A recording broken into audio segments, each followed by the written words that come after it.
Hey, hey, hey, it's time to study.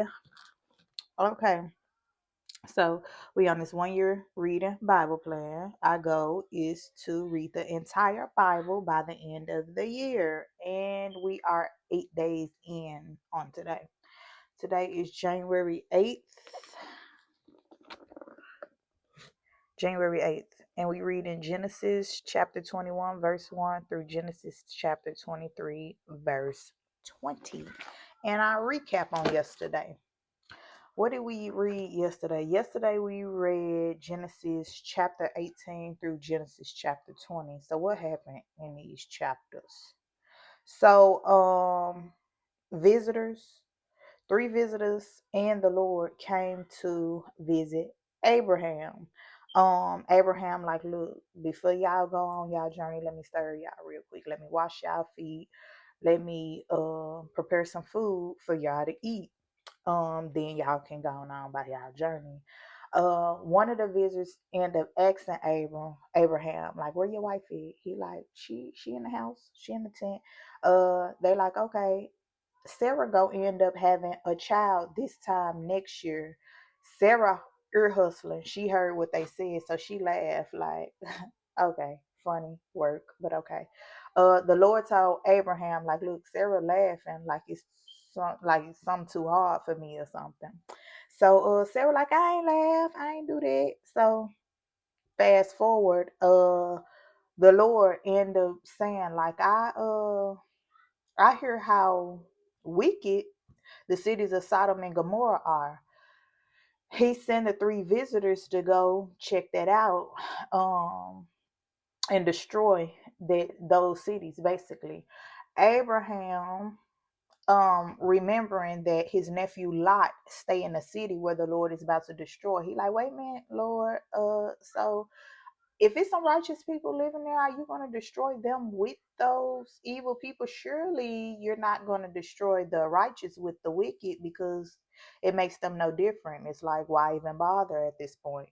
So God like, look, I got you. I'll say the city if it's people there that's good, or the Lord end up saving the people Abraham was concerned about. That's Genesis 18. In Genesis 19, two of the angels end up going into the city of Sodom. Lot met them when they got in the city. Lot like, whoa, man, come to my house. Come chill in my house. I feed you. I show hospitality. The angel said, nah, we got somewhere where we gon' chill for the night. Thank you though. Lot like, no, come with me. I insist I'm going to serve you. They're like, cool, we'll go with you. While the angels are in the house, while these two men that are angels are in Lot's house, men from around the city, from every part of the town, end up going to Lot's house and surrounding the house, and end up calling out to Lot like, hey, bring them two men outside, we want to have sex with them. Lot like, no, we can't do that. I gotta protect these men. I got some daughters I can give you. You can have sex with them. They like, give us some men so we can have sex with them. If you don't, we gonna do worse to you than we gonna do to the men. So the angels end up pulling Lot back in the house and end up blinding the men that was surrounding the house. The angels told Lot, like, look, if you got some family, you got sons-in-laws, daughters, any family you got, let us know. Warn them to flee quickly, because we about to do a thing in this city. Lot go and warn his people. He warned his sons-in-laws. They thought he was a joke. Cool. The angels led Sodom, his wife, and his two daughters that were staying with him. They led them out of the city to safety so that they would not be destroyed. He told the angels, gave them specific instructions: run quickly, do not look back, or you will be destroyed. On the way running, Lot wife being nosy, and she ends up getting turned into a pillar of salt. um they end up um Lot and his daughters were the only ones left after that. So they end up running into a cave, running to a little small town. But he was scared, so he like, I don't want to stay here. Let's go and go to the mountains, like the angel said, and we'll stay in a cave. That's what they end up doing. Now, Lot's daughters, why they in a cave? Lot's daughters like, look, we the only people around this place that we stand in. Daddy old, so we ain't got no husbands to like carry the family on. One of the daughters end up coming up with this brilliant, nasty idea to get their daddy drunk, have sex with him so they can get pregnant, continue on with the family. The other daughter did not decide to talk sister off the ledge. She go and follow through with the plan. So boom, they get daddy drunk, had sex with daddy, oldest daughter, like, look, I had sex with daddy last night and we can do the same thing tonight. You can have sex with him so you can get pregnant. Youngest daughter, like, cool, we'll do it. They do that. 2 nights, they end up getting their daddies drunk and both had sex with their daddies. Both of them end up getting pregnant. I believe the oldest daughter had a baby and named him Moab. Uh, the Moabites come from him. And then the youngest daughter had a son named Benami, and the Ammonites come from him. That's our recap on chapter 19. And we read chapter 20. So, what happened in chapter 20? So, Abraham goes and lies again. Abraham goes to the city or town. Where's this Gerar? Where's this? Yeah, he go to the city of Gerar where there's a king Abimelech. They end up lying to Abimelech, like, look, Sarah, my sister, same thing Abraham did in Egypt a couple days ago. We read a few chapters ago. Abraham tells King Abimelech, like, look, Sarah is my sister. Abimelech takes Sarah to be his wife.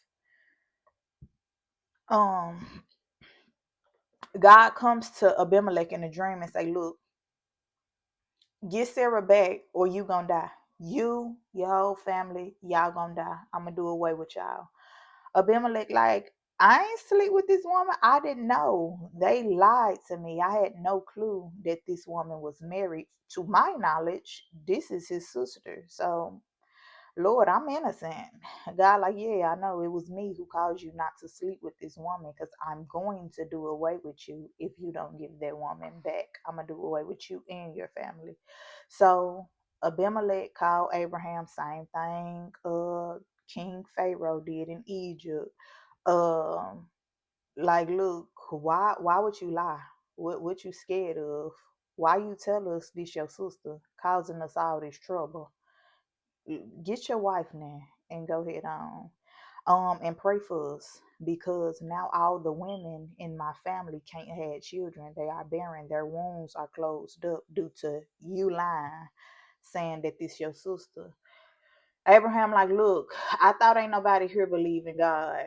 I thought y'all was gone. I don't know. I thought y'all was gonna take me for some joke. So I didn't know how devoted you people are to God. So I told y'all this lie, you know, to save me. Me and Sarah Ben came up with this plan a long time ago. Wherever we go, we gonna say you my sister because you find this wine and people gonna want to kill me for the sake of trying to keep you. So that's what had happened. Abraham prayed for everybody. Everybody good now.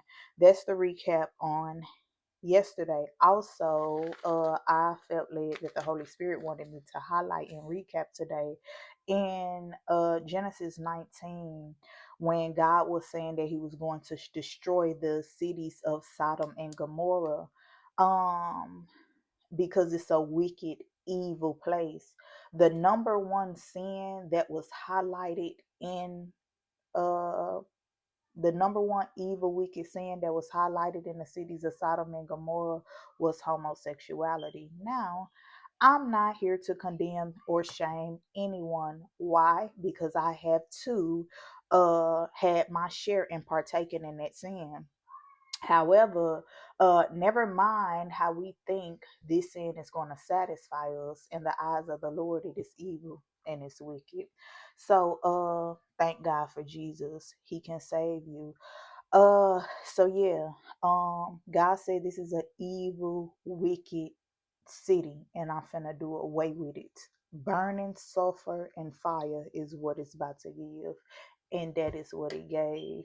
There probably were many wicked sins in that city, but the one that was highlighted was clearly homosexuality, because it were men that went to Lot's house wanting to sleep with those men who were angels. And yeah, saying like, we gonna do worse to you, we do to them. So we ready to get this party started. So yeah, that's our recap on yesterday. Now today we read in Genesis chapter 21 through Genesis chapter 23. Let's read. Um Genesis chapter 21, the Lord came back to visit Sarah as he said he would, and he kept his promise to her at exactly the time God said it would happen. Sarah became pregnant and gave birth to a son for Abraham in his old age. Abraham named his son Isaac. Abraham did what God commanded and circumcised Isaac when he was 8 days old. Verse 5, Abraham was 100 years old when his son Isaac was born. Sarah said, God has made me happy, and everyone who hears about this will be happy with me. No one thought that I, Sarah, will be able to have Abraham's child, but I've given Abraham a son, even though he is old. Verse 8 now, Isaac continued to grow, and soon he was old enough to begin eating solid food. So Abraham gave a big party. Sarah saw Hagar's son playing. Hagar was the Egyptian slave woman who gave birth to Abraham's first son, which was Sarah slave. Verse 10, Sarah said to Abraham, get rid of that slave woman and her son. Send him away. When we die, our son Isaac could get everything we have. I don't want that slave woman's son sharing these things with my son Isaac. So now, so Sarah is the same one that said, I give my slave one. Sarah, the same one. I give my slave woman to you. Her son, I'm gonna take him as my own. That was the plan from the beginning. Abram like, cool. I'm gonna sleep with Hagar then, so we can have this baby.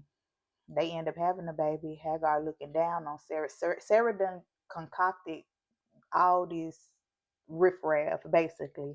So now she feeling some type of way. Now Sarah, you got a son. Now you popping it on Hagar. Get rid of him. Get rid of her son. Do away with him.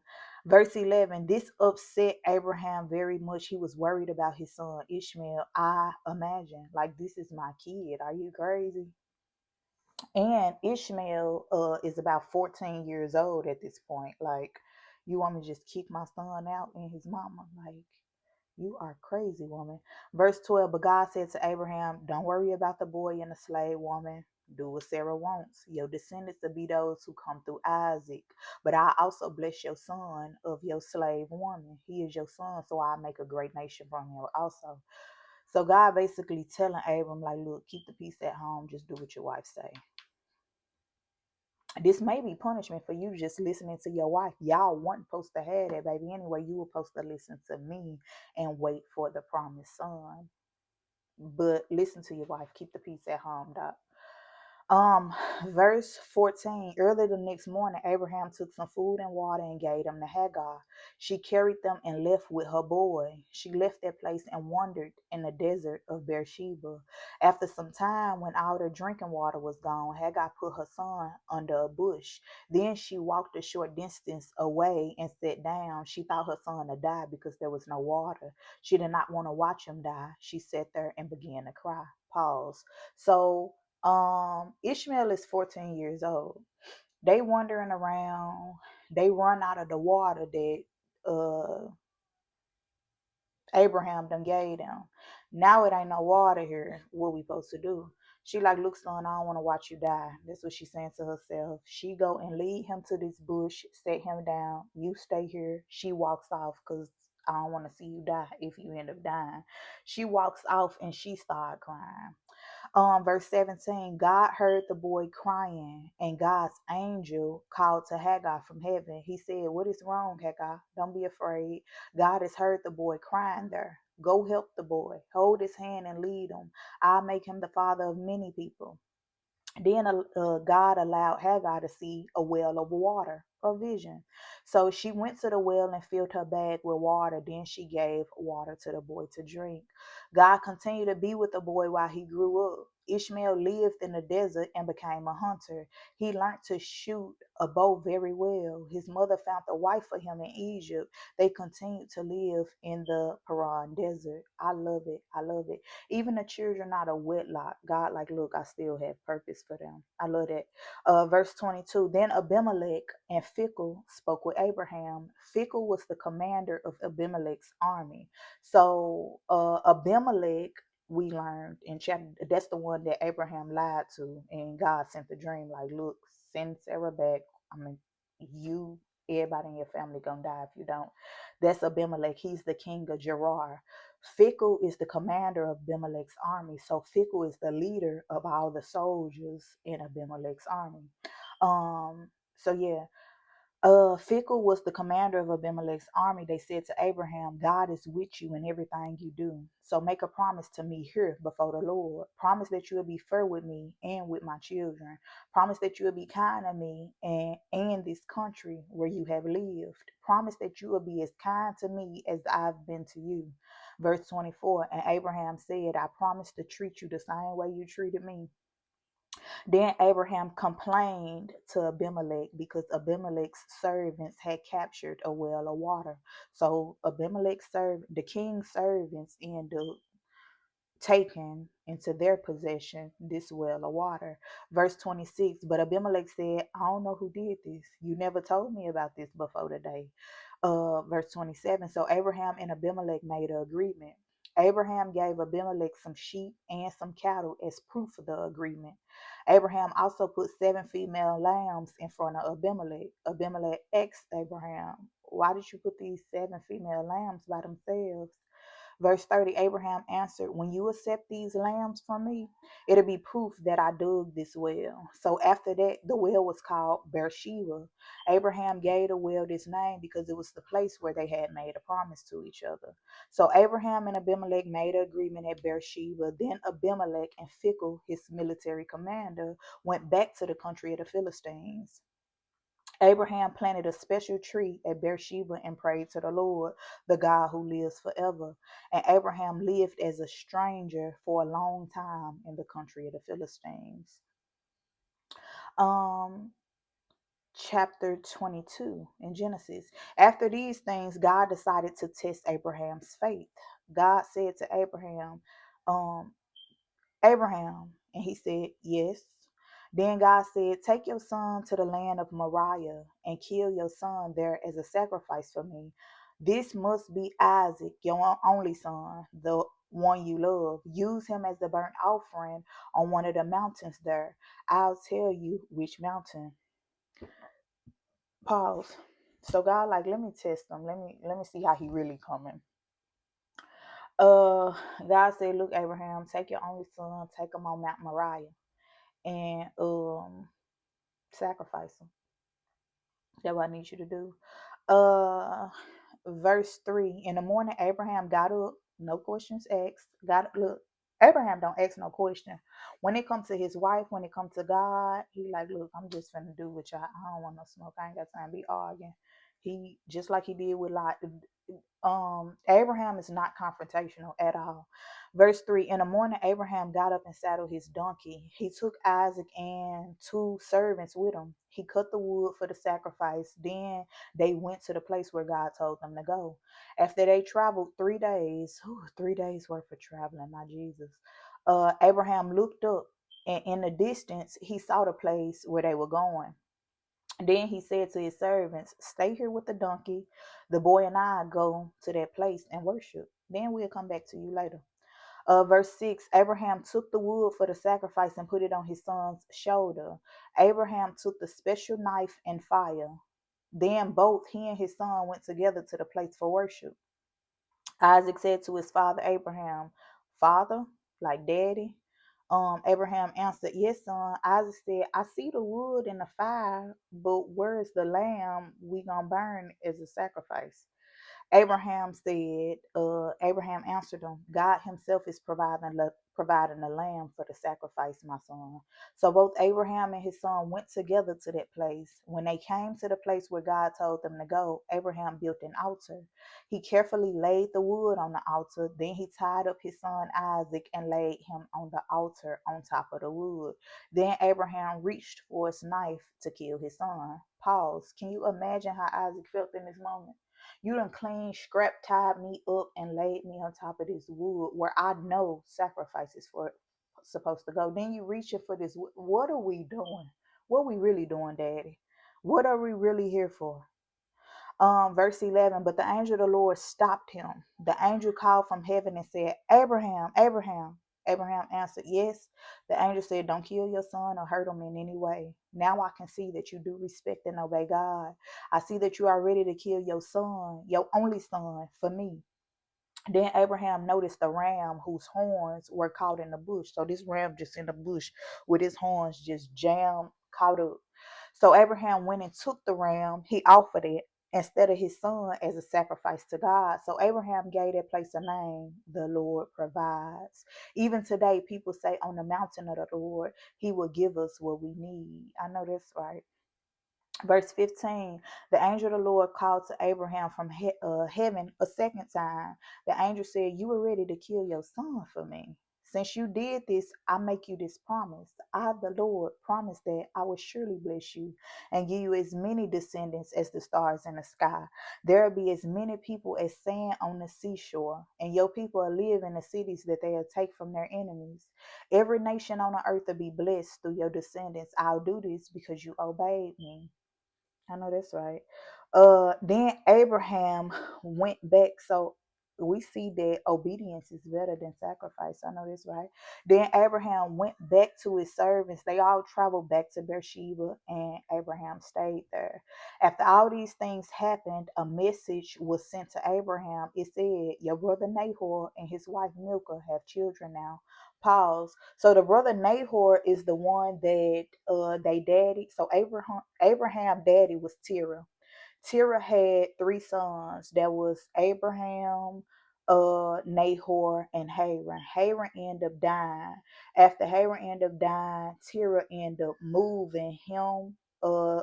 He ended up moving with Abraham, Sarah, which is Abraham's wife, and Lot, which is his grandson from the dead son. He left Nahor behind. So Nahor is Abraham's brother that was left behind after the daddy and all them had moved. So it says, after all these things happened, back to verse 20. After all these things happened, a message was sent to Abraham and said, "Your brother Nahor and his wife Milcah have children now. The first son is Uz, the second son is Buz, the third son is Kemuel, the father of Aram. Then there is Kesed, Hazo, Pildash, Jitloth, and Bethuel. Bethuel was the father of Rebekah. Milcah was the mother of all these 8 sons, and Nahor was their father. Nahor was Abraham's brother. Also, Nahor had 4 other sons from his slave woman Reumah. These sons were Tabor, Gaham, Tahash, and Maacah. And that's Genesis chapter 22. In Genesis chapter 23, our last chapter for today. Sarah lived to be 127 years old. She died in the city of Kiriath Arba, which is Hebron in the land of Canaan. Abraham was very sad and cried for her there. Then he left his dead wife and went to talk to the Hittites. So Sarah done died. He leaves Sarah where she at. He go and talk to the Hittites. Who are the Hittites? Hittites are the descendants of Heth. Heth is Canaan's son. Canaan is Noah's grandson that comes from Ham, the one that he ended up cursing after he had found out what Ham did to him when he was drunk but naked in the tent and fell asleep. So yeah, Heth come from the descendants of Canaan, the grandson of Noah that Noah had cursed.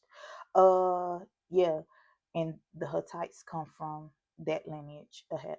Okay, so then he left his dead wife and went to talk to the Hittites.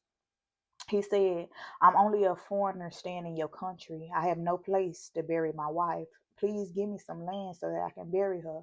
The Hittites answered Abraham, Sir, you are a great leader among us. You can have the best place where we had to bury your dead. You can have any of our burying places that you want. None of us will stop you from burying your wife there. Favor. Verse 7, Abraham got up and bowed to the people. He said to them, If you really want to help me bury my dead wife, speak to Ephron, the son of Zohar, for me. I would like to buy the cave of Machpelah, which belongs to Ephron. It is at the end of his field. I pay him the full price. I want all of you to be witnesses that buying I'm buying it as the burial place.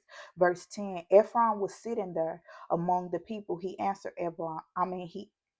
Abraham, No, sir. Here in front of my people, I give you that land and the cave on it so that you can bury your wife.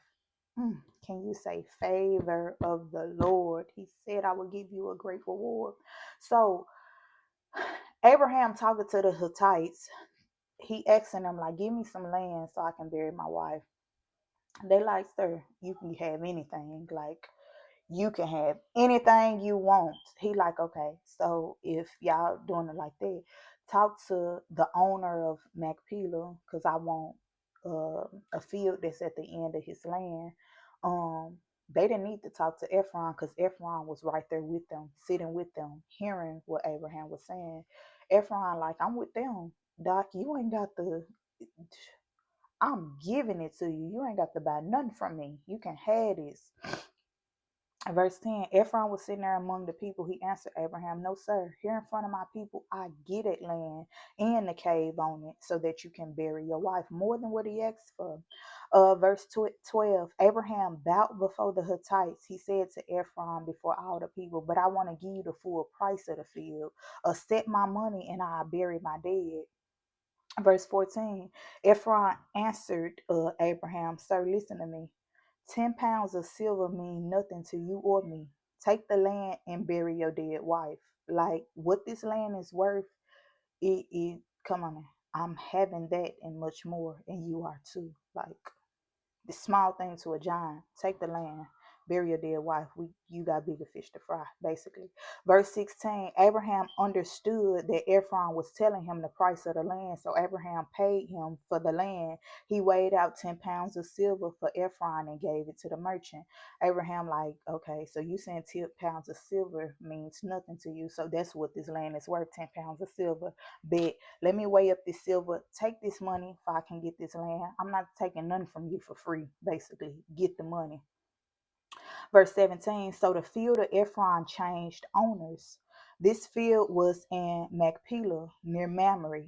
Abraham became the owner of the field, the cave in it, and all the trees in the field. He got everything. Everyone in the city saw the agreement between Ephron and Abraham. After this, Abraham buried his wife Sarah in the cave of that field near Mamre, which is in Hebron, in the land of Canaan. Abraham bought the field and the cave in it from the Hittites, so this became his property to be used as a burial place. Okay, Abram, can you say favor? Can you say God doing what he promised he was going to do? He's using men to favor you. I love it. So yeah, Abraham have a cemetery now.